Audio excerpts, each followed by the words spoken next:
do it. But I'm going to do it like this. Yeah. If I do it like this, can you hear me? Yes. There's something about this song that works better if I don't have a mic, and I don't know why. Because this is how I always do it when I go to Australia. And the Australians, for whatever reason, go nuts for this song. And the song was written when I was in a van and I was going to a wedding in Santa Cruz. And a tow truck drove by, and on the tow truck, it said Dick's Automotive. And I was with my partner in the Rugburns, Rob Driscoll, and I started laughing. He goes, "What are you laughing at?" And I go, "I just wrote a song called Dick's Automotive." He goes, "About that tow truck?" I go, "Yeah." And he goes, "But it just passed us." I go, "I've seen the whole thing." So I saw the whole thing happen in my mind. And when that thing came by, I actually wrote a song.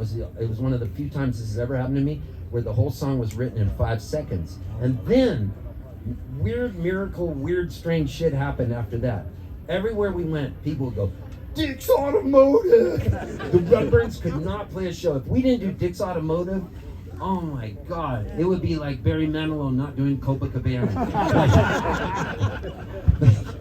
Not good.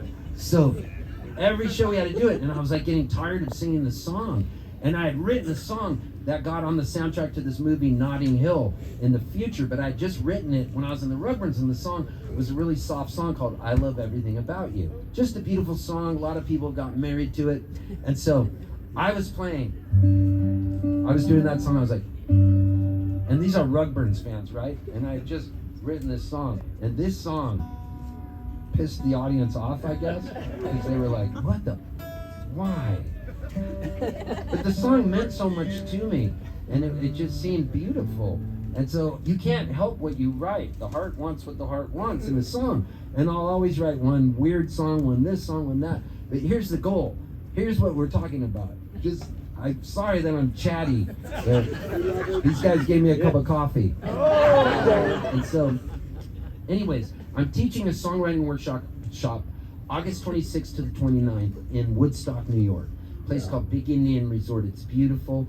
And I got 3 of my friends to come be teachers with me. Mary Gaucher, she's just one of the best songwriters ever. My friend Bob Schneider from Austin, Texas. And my friend Ryan Montbleu. And so the 4 of us are going to teach songwriting. I've done this before. So it's called the Steve Poltz Song Factory. He's done it. We did Bahutensee. And we make you write songs. And even if you've never written a song in your life, come. You can come. It doesn't matter. You won't write a song. And every night we have cool open mics. I play a show each night. So does Bob Schneider. So does Mary Gaucher and Ryan Montbleu. We do songs. And you're with all these people. Come and let your freak flag fly. If you want to do it, the info's up online somewhere. But Steve Poltz Song Factory. So I had written I Love Everything About You. The song ends up in Notting Hill. But here's what the song sounds like. So imagine what I went through. I thought this was so pretty, and I still do. But I had also written Dick's Automotive. And sometimes you only get one kind of fan who wants one side of you. So I was like, "Hey, you guys, I just wrote this song called I Love Everything About You." Not knowing that it's just like, dude, wrong place. But I was so proud of the song. Even the other Rugburns guys were like, "Oh shit, what's happened to him?" It was like this. I learned that from my wife. Okay. Not that. What I mean is, she said to me once, "You know, when you talk about Medicare on stage, it's like."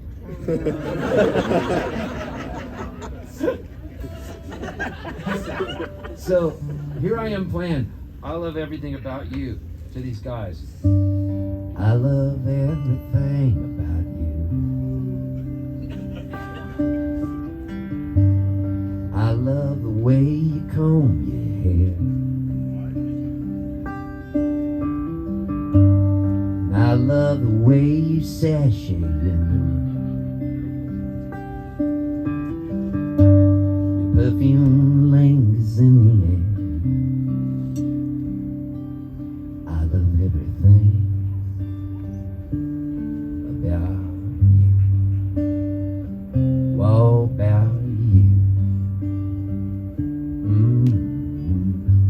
doing that song, right? And all I'm hearing is, Dick's Automotive! Dick's Automotive! At that moment, I was like, I wish I never fucking wrote Dick's Automotive. And I apologize to you, Dick's Automotive, right now, because I know you hear me saying this in my head. Or you bet I do. And what I'd like to say is, no, I love you. I love you. And I love that you became such a popular song. But I wrote this other song, and I want you two songs to meet. So my head that one's fucking that other song up the ass right now. So Dick's Automotive is there. And now I've made peace with it again, and I've re-fallen in love with it. And part of the funny thing is Weird Al Yankovic would always come see my band, the Rugburns, and we'd be at like the Troubadour in LA, some sold out show, and he'd go, can I get tickets? He'd sit backstage by me, and Weird Al would always go, are you gonna do Dick's Automotive? Are you gonna do Dick's Automotive? I was like, fuck, I can't get away from this song. He liked it so much. He wrote a song based on our song, and his song's called Albuquerque. So if you compare Albuquerque to Dick's Automotive, it's crazy. He does my phrasing, everything. But we weren't such a famous band where he went, oh, we're imitating Michael Jackson. It was just like, everybody else was like, who's the fucking Rugburns? We don't care, you're Weird Al. This is how close I've been. 30 feet from stardom. Please don't ever remind me of this show. So here's Dick's Automotive. And thank you again to Chef Brody.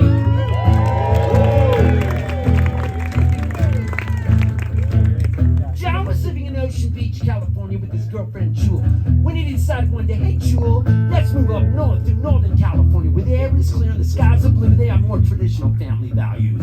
What'd you say, Jewel? So they loaded up their car and they moved to a one-bedroom trailer behind the bowling alley, behind the Lucky Supermarket. 2 more blocks to the south of Dick's Automotive. Dick's Automotive. Dick's Automotive. Dick's Automotive. John applied for a job at Dick's Automotive and Dick came to the door and he said, tell me, Johnny boy, can you rotate the tires on a 72 Subaru? He said, no. Can you rebuild a Holly 4-bell carburetor on a 69 Camaro with a big old Hershey Chevron? He said, no. Do you have a girlfriend with big pink nipples and biceps like Henry Rollins? Can she scream like a hyena in the summer of love? He said, yes. Dick said, boy, then you're hired. Dick's Automotive. Dick's Automotive. That's your part. Dick's Automotive. Dick's Automotive.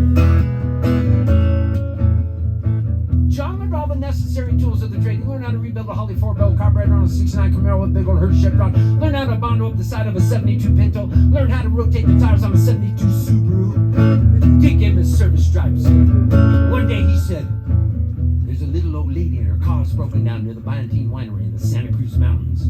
You gotta help her, man. Go, Shiva, go. Ruff, ruff. Now in Australia, they do the bark and they get so into it.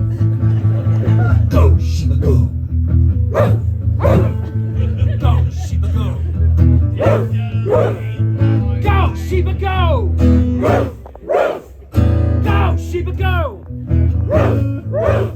So John went on his way to help out the little old lady near the Byantine Winery in the Santa Cruz Mountains. And about that time, Dick glued back on his dentures, glued back on his toupee. And he said, I wonder if Julie's having trouble opening up a can of peaches right now. I'm gonna bring along a blowtorch and see if she needs some help. So he had to black down the road from the Lucky Supermarket to the one-bedroom trailer. And he knocked on the door of the one-bedroom trailer. And Julie came to the door. And she said, hello, Dick. I was just having trouble opening up a can of peaches. So he started up a blowtorch. And all the peach juice ran down his veins.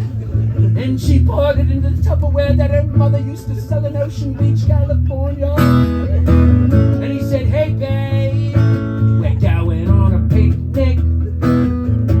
We're going on a picnic. We're going on a picnic. Louder! We're going on a picnic! Come on! We're going on a picnic! Come on!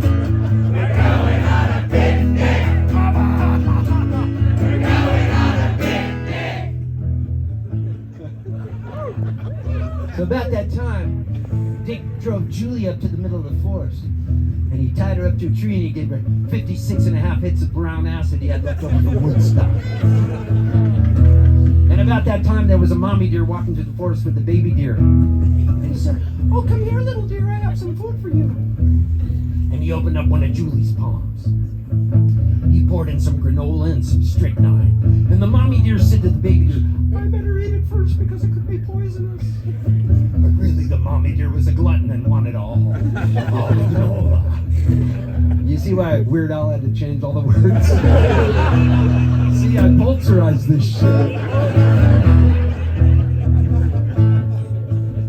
So the mommy deer ate the poison granola, but the mommy deer's heart was stronger than the baby deer's heart. And when the baby deer ate the poison granola, it died! Flat shooby-doo on down.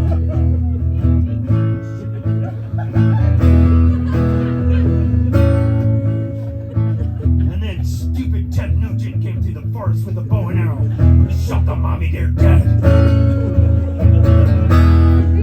But then, Sean was driving back down the road after helping out the little old lady near the Byzantine Winery in the Santa Cruz Mountains over by where Neil Young lives, and he saw Dick's 57 Chevy parked on the side of the road. He said, "I'm going to bring along a blowtorch and an ice pick, just in case they need help." And he hiked through the forest. He saw the love of his life, Julie, on a dirty brown piece of Berber carpet. He saw Dick on the ground with his toupee and dentures off, and Julie and Dick were making love. And he started up a blowtorch and he welded their bodies together, and he stabbed them each 56 and a half times for each hit of acid they took. And then he gave the deer mouth-to-snout resuscitation. And lo and behold, the mommy deer came back to life. Lo and behold, the baby deer came back to life. But then Ted Nugent was still hiding in a tree and shot the mommy deer dead again. What an asshole. That's why this week at the McDonald's in downtown Quincy you can get McNugents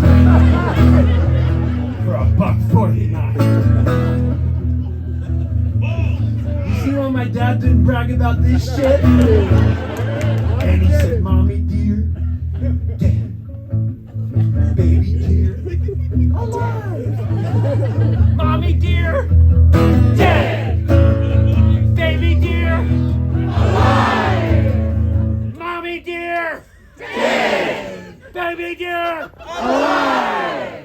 Mommy deer, dead. Para!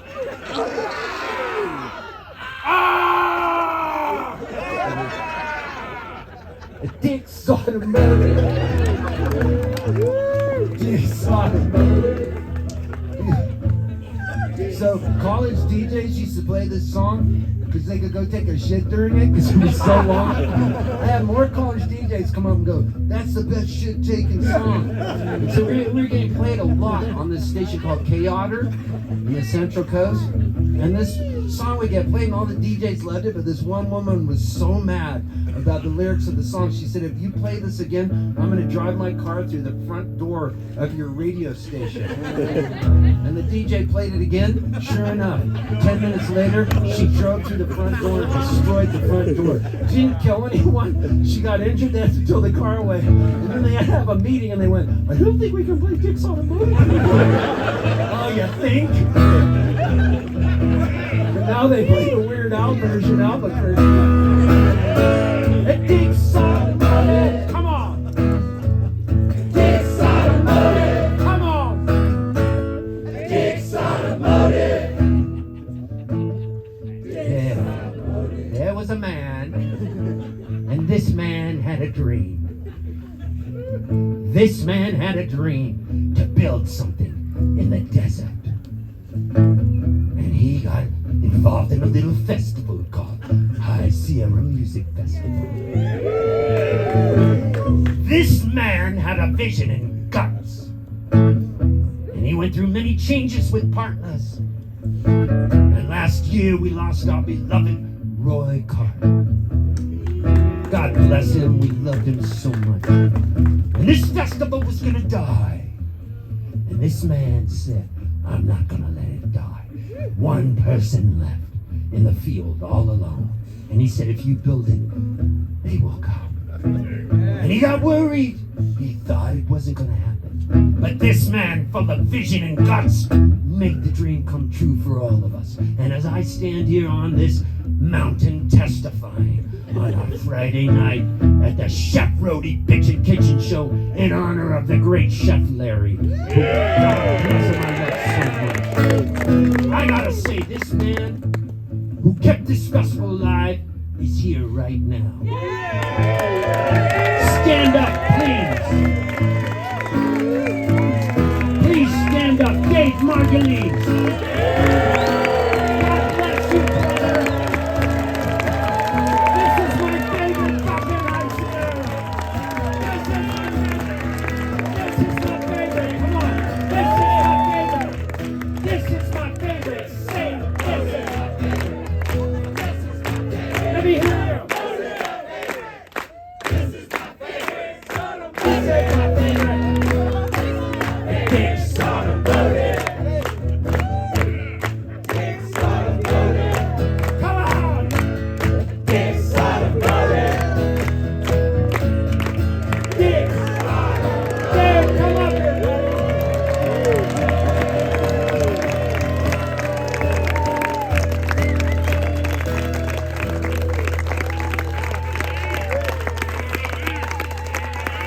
Give it up for Dave Margulies.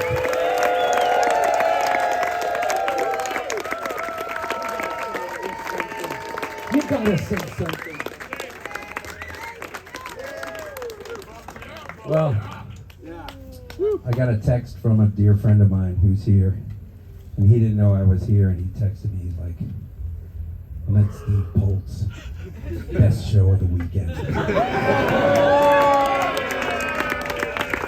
Dave, I've known you a long time, and what I love about you, you care, you're empathetic, and you have a competitive drive. You play tennis a few times a week, and you get fucking pissed when you lose. And you do not take losses easy. You don't take no for an answer.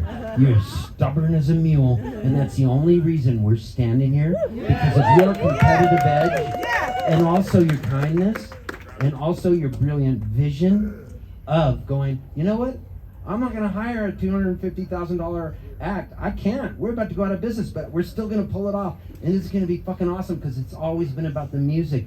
And this is like the beginning of it when it happened. And you were thinking that way and you keep building it. I just want you to know, I appreciate you. I look at you. I see you as one of my dear friends. And God bless you, brother.